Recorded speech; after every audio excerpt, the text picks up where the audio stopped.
السلام عليكم muuqaalka noor waxaan kaga soo hadalnay sida ku bilaabantay dawladda Farisiinta laga soo bilaabo 500 sano ka hor Nabiga dawladii Khminiinta lagu magacaabay ilaa aynu ka soo gaarnay qarnigii 5aad ee miilaadiga qarnigan oo lagu magacaabo casrigii labaad ee dahabiga ah ee dawladda Farisiinta waxaana talinayay casrigan boqorkii Kisraagii koowaad loo oranayay ama Kisra Anushirwan soo kala dhalashadiina Muhammad sallallahu alayhi wasallam soo sheegnay isla waqtigii uu boqorkani talinayay Kisra Anushirwan lagu magacaabo muuqaalkana maanta waxaan ku eegaynaa burburkii dawladda Farisiinta iyo sidii dhaqsiya badnaa muslimiintu ula wareegeen dhulka ka talinaysa dawladda Persia la raado dadkii ku noolaanay muslimiinta ku noqdeen laakiin intaan muuqaalka bilaaban fadlan oo cusubtay subscribe sarsan noola socoto muuqaalada dambe like na saar muuqaalka daawasho wacan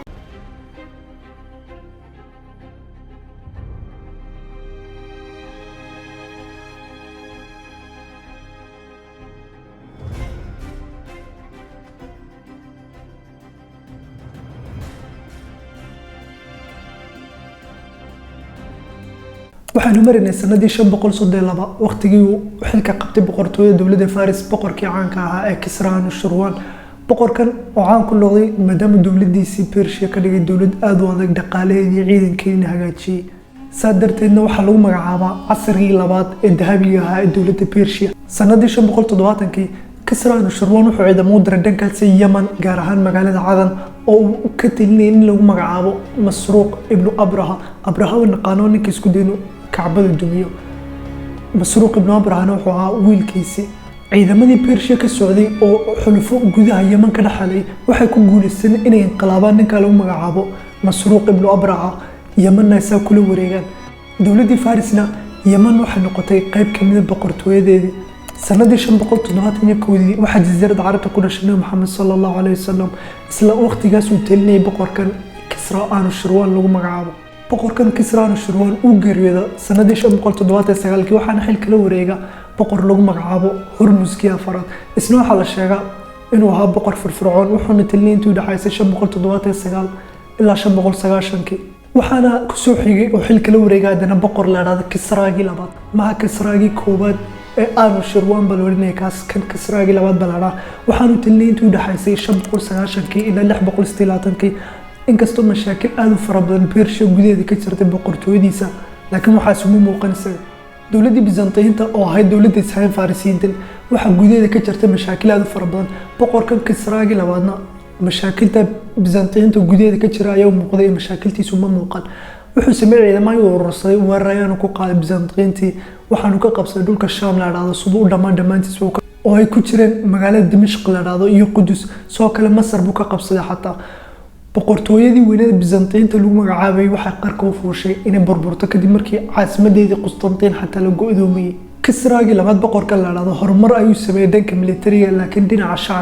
shacabkiisu aad buu caawinayay dhaqaale xumo iyo deymo fara badan oo lagu lahaa shacabadu cabanayay hay'ado aad u dhiban oo gudaha Persia dhibaatooyin ka jiray dhanka Byzantine markaan eegno boqor aad u caqli badan baa haysto lagu magacaabo Herakl wuxuu sameeyay caasimadiisii Constantine ee go'doonsanay sida u dhameed Constantine iskaga tagay intuu ciidamadiisa ka haystay uu badda madow soo maray dhinaca Ruushka iyo Turkiga badda madow u dhaxaysa soo maray iyagii laftirkoodii ayuu xagga dambe kaga yimid boqorkan Herakl wuxuu ku guuleystay inuu gudaha u soo galo Farisiinta laftirkoodii dagaalada fara badan oo iska goorimaadeen waxaan ugu caansanaa dagaalkii Nineveh la oranayay boqorkii Kisraagii labaad lagu magacaabay inuu ka soo hadalnay ee Sham furtay xataa Masar furtay ilaa heer Constantine go'doomiyay boqorka Sharqool ayaa loo dhigay kadib waa la dilay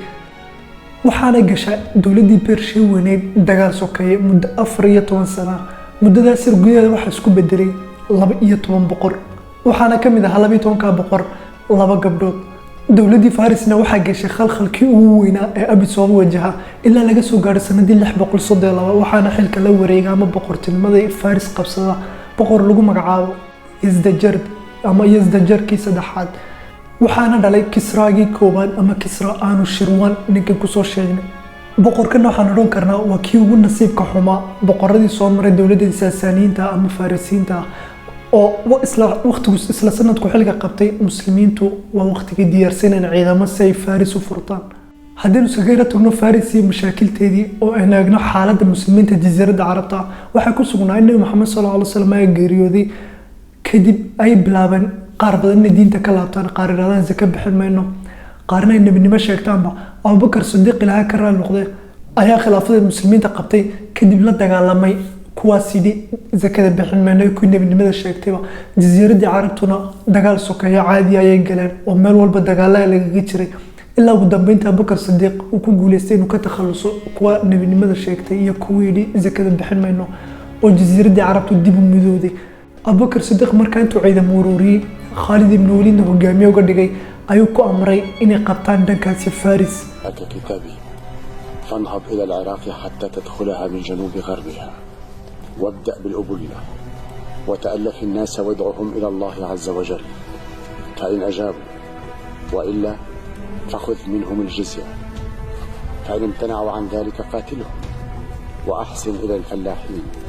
وأقمهم على أرضهم ولا تثقل عليهم ولا تكره أحدا على السير معه وأمرت boqorkan Yazdajard la raadana markuu xilka soo qabtay muslimiintina dulkiisa ay maadeen oo dagaalada fara badan ay wada galeen. Khalid ibn Walid ciidamadu watay iyo boqortooyadii Faris waxaana kamid ahaa dagaalada ugu horeeyay dagaal Kaadma la raado oo Khalid ibn Walid hogaamiyay Persia ka caanka ah Hurmuz ku dilay. xaggaas ayuu Abubakar Sidiiq ilaa ka raali noqday oo dhahdiisa caanka ahayd dhahda miyay ka cayseen dumarku inay dhalaan Khalid ibn Walid oo kale. dagaalkaas Kaadmana wax ku soo xigay dhowr dagaal oo kale oo Nahda wala Jaloorin iyo qaar kale oo fara badan muslimiintu way jabiyeen dawladii Faris. dhinaca kale hadaan eegno dawladii Byzantine isla culayska Faris haysto kale ayaa haystay oo muslimiintii waxay maadeen dhulkaasi Shaam. Abubakar Sidiiq laba ciidan ayuu diray ciidan uu dhankaas Faris u diro iyo ciidan uu dhanka Byzantine u diro. Byzantine dagaal ay la galeen muslimiintii dhulka Shaam ilaa ugu dambeyntii Khalid ibn Walid Faris ka soo wareego oo imaado iyaga Byzantine soo la dagaalamo isagoo ciidamo wata.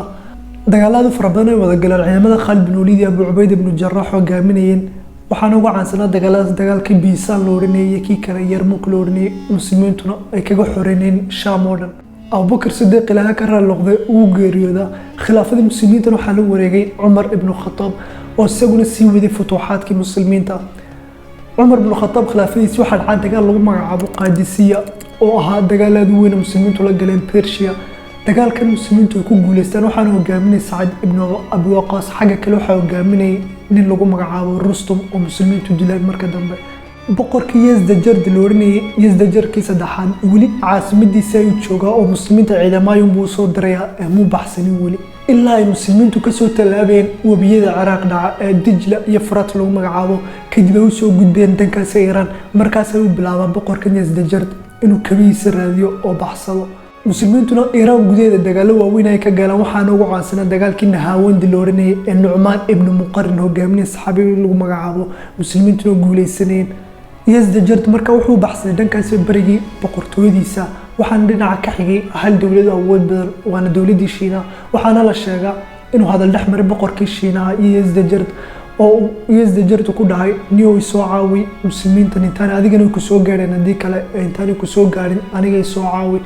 kadib boqorka Shiinaha ugu jawaabay taagu ma haya ma awood uma hayo inuu waajaho qowm haday doonaan buuraha fujisanaya. Yazdajard intaas oo dhan iskama fadhin laakiin ciidamada ayuu ururinayay oo muslimiintu u diyaarinayay laakiin muslimiintu mar walba ciidamadaas wajahan way jabinayeen ilaa ay ka gaareen xuduudii Shiinaha. ugu dambeyntiina sanadii 651 ayaa mid la socday boqorka Yazdajard uu ka takhalusay oo dilay boqorkii dhamaa ee Persia. xaggaas ayna ku dhamaatay boqortooyadii loo oran jiray Persia ama Farisiinta. boqortooyadii weyneed xadaarada lahayd ciidamada militariga iyo waaweyn badan adduunka lahayd ee ka soo sheekeynayna xaggaas ay ku soo afjarantay muddo gudaheeda oo muslimiintu waqtiga dagaalada bilaabeen la gelay waxa ahayd 12 hijriyada khilaafadii Abubakar Sidiiq. waqtiga dawladda Faris dunida ka masaxeen waxa ahayd 16 meelahaas hijriga waqtiga Usmaan ibn Affan talinay. muddadaas 12 sano muslimiintu dawladda weyneed Persia loo oranayay way baabiyeen dhamayd mana jirin laba talaabo oo dawladda Persia la dhaay ka tilinaysay. sababaha dadajiyay sida culimadu sheegaan burburka dawladda Persia loo oranayay waxa ka mid ahaa dulmiga ay aad ugu fara badnaa oo waxay kala lahayn dawladda Persia dabaqad sare iyo dabaqad hoose. macna dabaqada sare boqortooyada dadka ka soo jeeday dadka lacagta haysta dabaqada hoose dadka masaakiinta ay ahaayeen isma garafirsan jirin waxba isku mid darsan jirin bal dabaqadan masaakiinta dulmiga ugu fara badan ayaa ku dhici jiray iyaga. marka muslimiinta ay dhulkan Persia yimid oo waxaasba kala lahayn oo amiirkooda ama khilaafadooda ugu sareeyo masaajidda iska seexan oo bakoorad barkanayo kooda taajirka oo kooda faqiirka wax iskala cunay ninka amiirka ciidanka hogaaminaya oo ninka kale ciidanka iska caadiga isku garab tukanayaan muslimiintu waxaasba lahayn ayaa yimid shacabkii Persianka ahaana way ka heleen dhaqanka muslimiinta iyo cadaaladooda markaas ay bilaabeen shucuubtii Persianka ahayna diinta islaamka qaataan muslimiintana ka barbar dagaalamaan muuqaalkana maanta intaas uu leeyahay fadlan adduunku cajabiyay subscribe sar lana sii wadaag asxaabtaada muuqaalkan xigana mawduuca jeclaan in ku xigsiino ma nabi Idris alayhi salaam oo ahaa qofkii ugu horeeyay wax qora dunida mise dawladii Romanska loo oranayay commentiga oo san ugu reeb wasalaamu calaykum